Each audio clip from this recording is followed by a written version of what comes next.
कहा था संतों ने, जब सत्य बिकेगा और झूठ सिंहासन पर बैठेगा, समझ लेना कलयुग शुरू हो चुका है। जब बेटा माँ बाप को बोझ समझेगा और मंदिरों में भक्तों से ज़्यादा कैमरे होंगे, तब इंसान खुद अपने विनाश की कहानी लिख रहा होगा।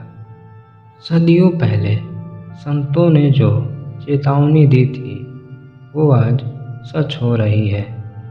आज सुनिए संतों की वह भविष्यवाणी जो कलयुग का असली चेहरा दिखाती है। राजस्थान के एक छोटे से गांव में एक प्राचीन आश्रम था। चारों ओर नीम और पीपल के पेड़, बीच में मिट्टी का छोटा मंदिर था। वहीं रहते थे स्वामी तेजानंद, 100 साल के वृद्ध संत, जिनकी आंखों में अनुभव की शांति थी और वाणी में तप की अग्नि। हर सुबह लोग उनसे मिलने आते, कोई दुख लेकर, कोई प्रश्न लेकर। पर एक दिन उनके सबसे प्रिय शिष्य गोविंद ने एक गंभीर प्रश्न पूछा। गुरुदेव, शास्त्रों में कहा गया है कि कलयुग सबसे भयानक युग है, पर यह भयानकता कैसी होगी? क्या पृथ्वी डूब जाएगी? क्या दैत्य लौट आएंगे? स्वामी ने हल्की सी मुस्कान दी, दीपक की लौ की ओर देखो और बोले, नहीं बेटा, कलयुग के राक्षस बाहर नहीं, मनुष्य के मन में ही जन्म लेंगे। स्वामी बोले कि कुछ संतों ने कलयुग के बारे में क्या भविष्यवाणियां की हैं, मैं तुम्हें बताता हूँ। महर्षि वेद व्यास जी की वाणी के अनुसार कलयुग में धर्म के 4 पांव में से 3 पांव टूट जाएंगे। सत्य, करुणा और तप।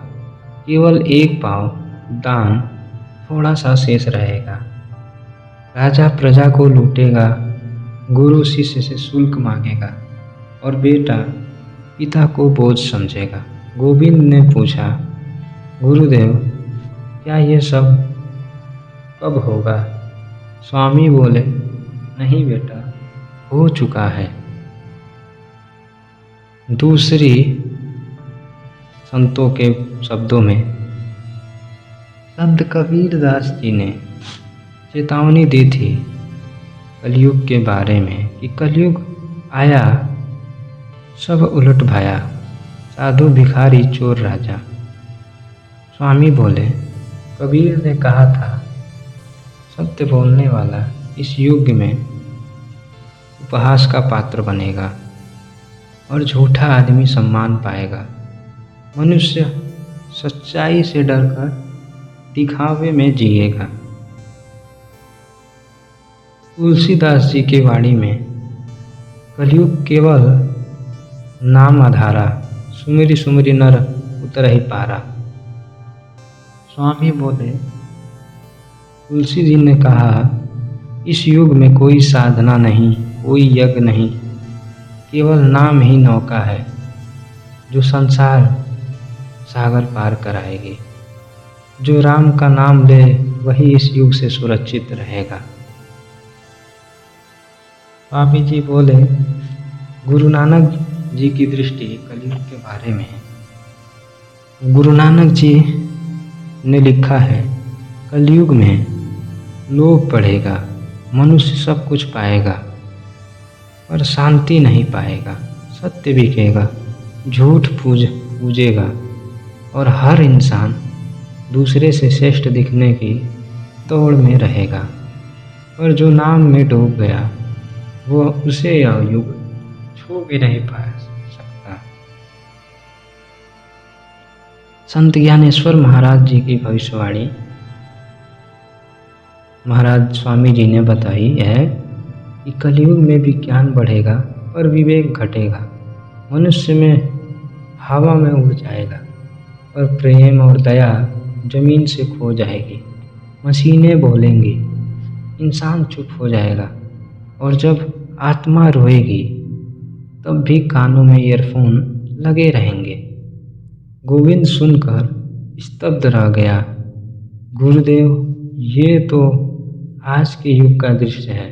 स्वामी बोले, हाँ बेटा, यही कलयुग का सबसे बड़ा भय है, जब मनुष्य अपने ही दर्द को मनोरंजन बना लेता है। स्वामी विवेकानंद जी ने कलयुग के बारे में क्या कहा है? स्वामी जी ने बताया, आने वाले समय में मनुष्य सब जानकर भी अंधा रहेगा। आत्मा की शक्ति को भूलकर शरीर के सुख में उलझ जाएगा। वही ऊंची इमारत बनाएगा पर नींव खो देगा। यही कलयुग का प्रतीक है। इस पर गोविंद ने कहा, गुरुदेव, क्या इस अंधकार से निकलने का कोई मार्ग नहीं? स्वामी तेजानंद ने शांत स्वर में कहा, है बेटा, एक ही उपाय, नाम, सेवा और करुणा। जब तक कोई हृदय में प्रेम, वाणी में सत्य और कर्म में दया रखेगा, तब तक कलयुग उसे छू नहीं सकेगा। जैसे कीचड़ में भी कमल खिलता है, वैसे ही भक्त इस युग में भगवान तक पहुंच सकता है। ठीक उसी रात तेज आंधी चली, बिजली कड़की और आश्रम के पेड़ों से पत्ते झड़ने लगे। गोविंद उठा तो देखा स्वामी ध्यान में लीन है, आंखें बंद। कमरे में केवल दीपक की हल्की सी लौ जल रही थी। धीरे से पास जाकर गोविंद ने सुना, स्वामी के होठों पे बस दो ही शब्द थे, राम राम। सुबह जब सूरज उगा, स्वामी समाधि में लीन हो चुके थे और उनके पास एक पन्ना रखा था जिस पर लिखा था, कलयुग का अंत तब तक नहीं होगा जब समय बदलेगा, बल्कि तब होगा जब मनुष्य अपना मन बदल लेगा। इस कहानी में यह दर्शाया गया है कि संतों ने कहा, कलयुग का भय बाहर नहीं, हमारे भीतर है। हर झूठ में, हर लालच में, हर निर्दयता में। जो इस अंधकार में भी भक्ति की लौ जलाए रखेगा, वही इस युग का सच्चा विजेता है। नाम ही नौका है, प्रेम ही पतवार और सत्य ही मार्ग। मित्रों, युग बदलते रहते हैं पर आत्मा अमर रहती है। संतों ने हमें डराने के लिए नहीं, बल्कि जगाने के लिए कलयुग की बातें कही हैं। अब प्रश्न यह है नहीं कि कलयुग कितना अंधकारमय है, प्रश्न यह है कि हम कितनी रोशनी बन सकते हैं। इस तरह की और वीडियो देखनी हो तो कमेंट करें और बताएं कि वीडियो कैसी लगी। मिलते हैं दोस्तों अगली वीडियो में, तब तक के लिए धन्यवाद।